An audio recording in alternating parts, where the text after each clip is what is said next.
let us say a very good morning to Peter Hitchens. Peter, welcome. Good morning. Could be an awfully big day today, just as we are on the eve of class war. The Pope might resign, but we'll get to that a bit later on. About that, I know absolutely nothing. He doesn't confide in me. No, he doesn't confide in us really either, but we shall see.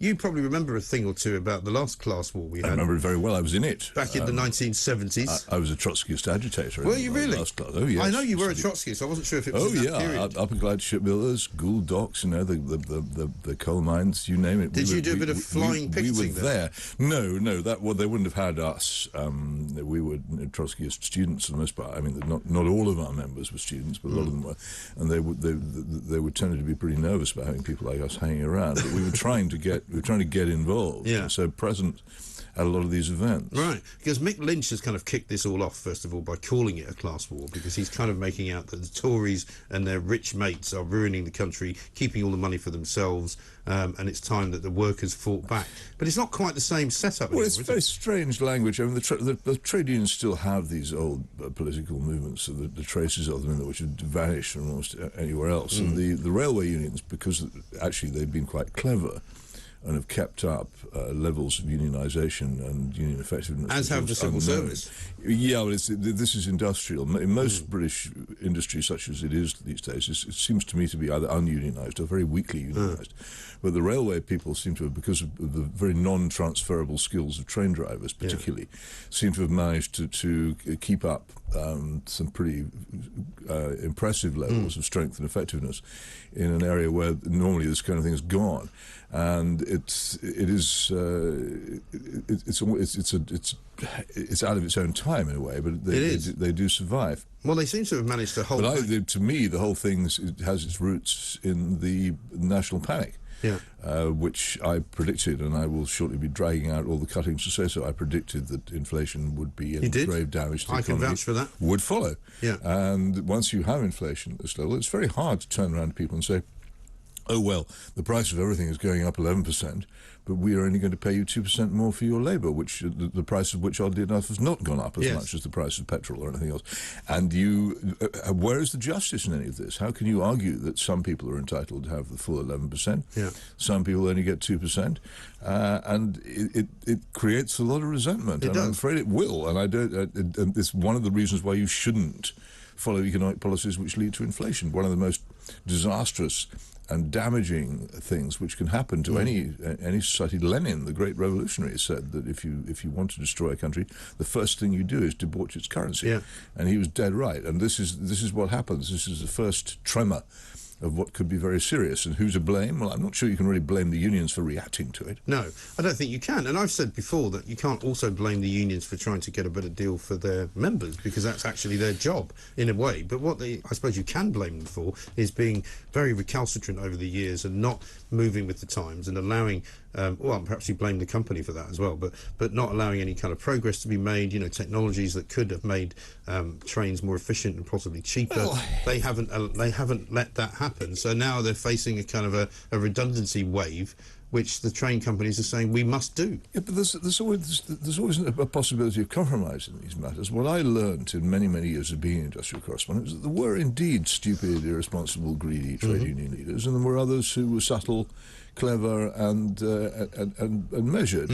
And it's necessary, even for the ones who are subtle, clever, and measured, sometimes to do a bit of posing, to say we're threatening this to get what they want, because otherwise people don't listen. Also, there were clever, intelligent employers who realised that to keep their industry going, they were going to have to pay a bit more for wages, and there were stupid, obdurate ones who didn't know how to behave and who got themselves into wholly unnecessary messes. It's not a simple matter of bad unions, good employers, no, of course bad not. unions, and good government. One thing I do know from many years of covering that is that, and so I can't look at it in that simple way anymore. No, I think in fact the employers are as much to blame for this as the unions, because the railway systems in this country, as you know better than anyone, are very badly run. Well, if your objection is to having your train journey wrecked, then particularly the privatised companies and fail crack or whatever it's called have been far more effective at stopping people from travelling than the unions have ever been, and the government as well which after 1963 made such efforts to rip up the railways so you couldn't travel by train at all. It didn't matter if they were on strike, there weren't any trains because they pulled up the railways. And indeed, not only pulled them up, but in many cases blown them up so they couldn't be rebuilt. So if what you don't like is being prevented from travelling by rail, there are many other targets apart from the unions. Oddly, what I often found, actually, in the days when I was industrial correspondent, is that of all the industries, I can remember the one where the people in the unions were most sentimental about their own employers and their own industry was the railway union. They all love railways. Yes, so they're quite enthusiastic about it. So it's not. I mean, the old president of the train drivers union, a guy called Bill Ronxley, was a communist. Dreadful old Stalinist, as far as I recall, but he loved railways. They were really his abiding passion, way above revolution. Well, I mean, they are sort of the one democratic means of transport, aren't they? Because speaking, everybody can use them. They're accessible to all. You can make it a different price structure if you want first class and second class and third class, but everybody's all in the same boat, as it were. But they're also a patriotic means of transport. We invented them. They were developed for our landscape and country. They were ideally suited to this country. It's amazing how badly we've treated them. Yes. We have a Ministry of Transport, which is effectively, and has been for many years, a Ministry for Roads. And which lets the railways steer in their own. Which hasn't helped the roads, by the way. It doesn't help anybody. You can't. You obviously have to have roads, but in an island of this size and shape, if you don't build good railways and keep them in good nick and make sure plenty of trains run on them, your roads will become hopelessly congested because you will never be able to build enough roads to cope with the sort of traffic this society will generate. And I think Mick Lynch does fall into the category of clever union leaders. However, he is posturing at the moment, and he is talking about. We'll see, shall we? I don't know enough about this to know.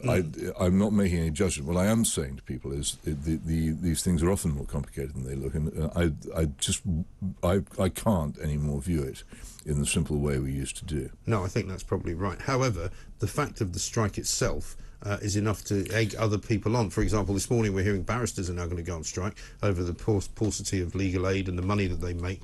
There are people who think barristers are all wealthy. They're not, as a general rule. Some of them actually scrape by on sort of not very much money at all. This is a political cause, though, more than an industrial one. In fact, the state of our justice system is international disgrace, and they have a point. It's not really about paying barristers more, it's about being prepared to make sure that people can get justice. Yes.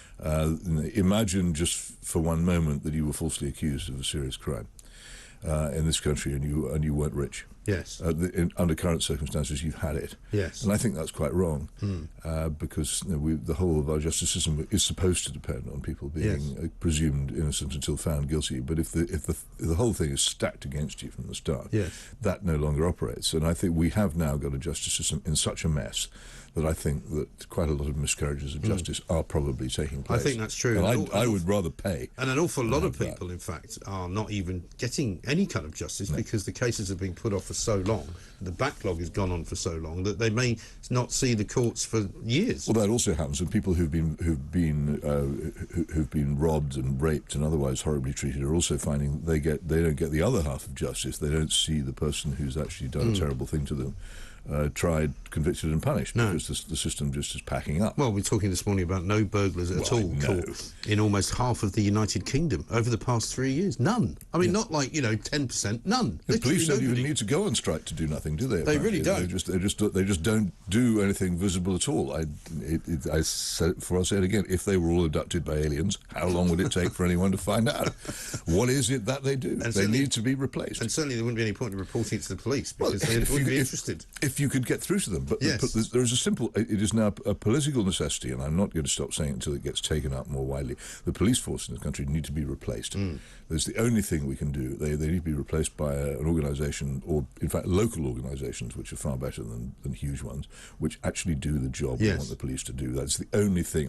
I don't believe the police are reformable anymore. No, I don't think they are. Just a couple of minutes until the break, but we should touch on Julian Assange, given we're talking about justice. Priti Patel did what you hoped she wouldn't do. I was so sad. I thought here was an opportunity for her to show that she was more than just a machine politician and had some zing and originality and independence.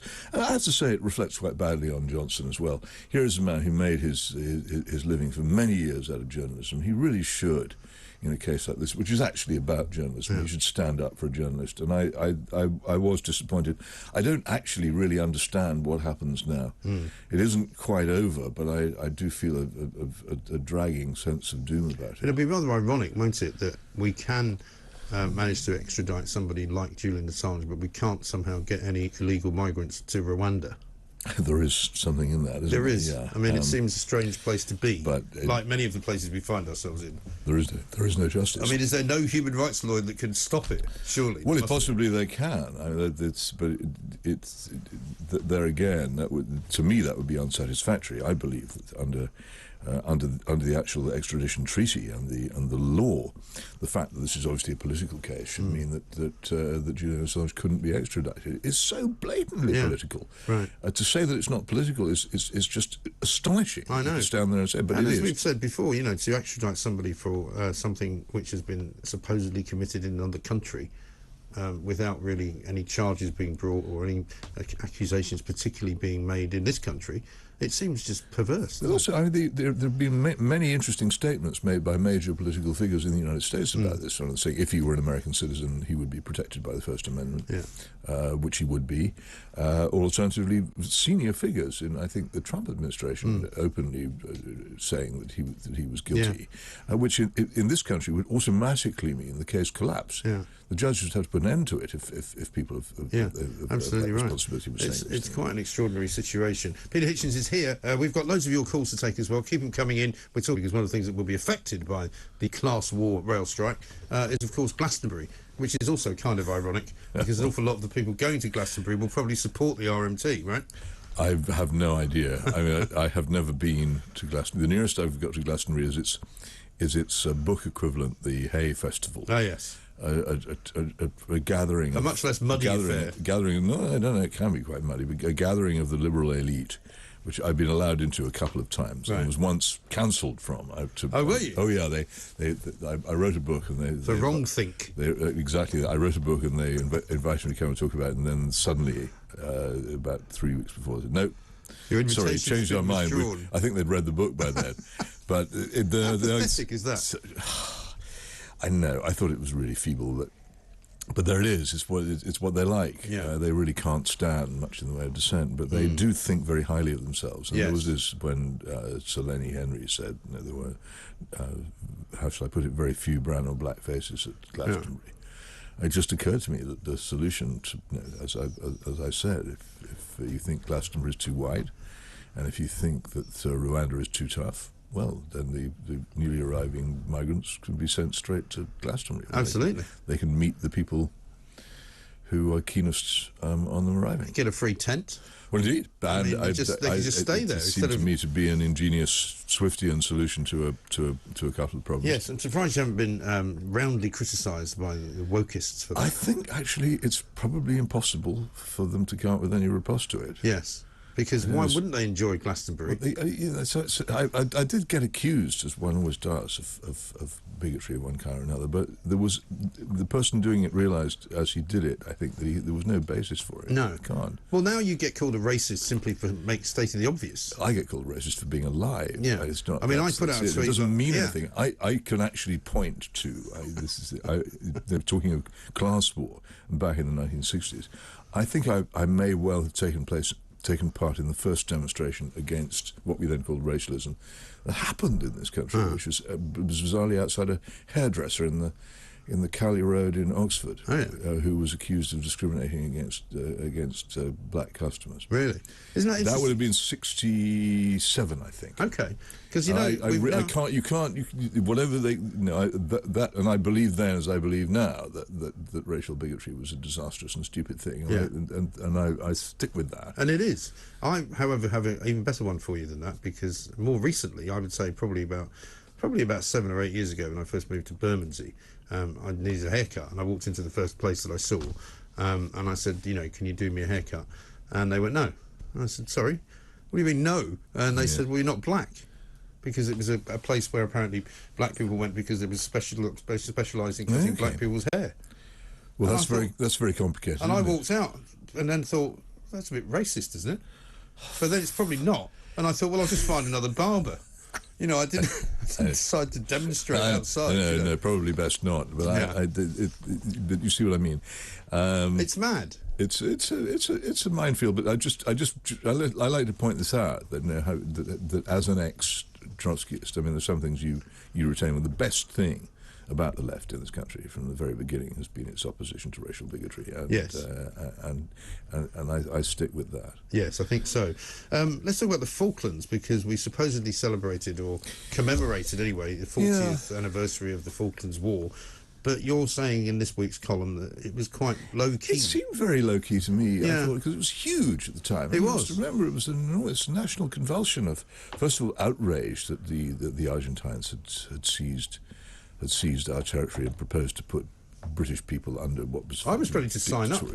I was going to go. Oddly enough, in my house, we knew where the Falklands were, because my father in the Navy in the 1930s had been in the South Atlantic Squadron and had visited the Falklands, and he told us all about it. So it wasn't... A lot of people in the Foreign Office had to look at a map to work out where they were, but we knew. Right.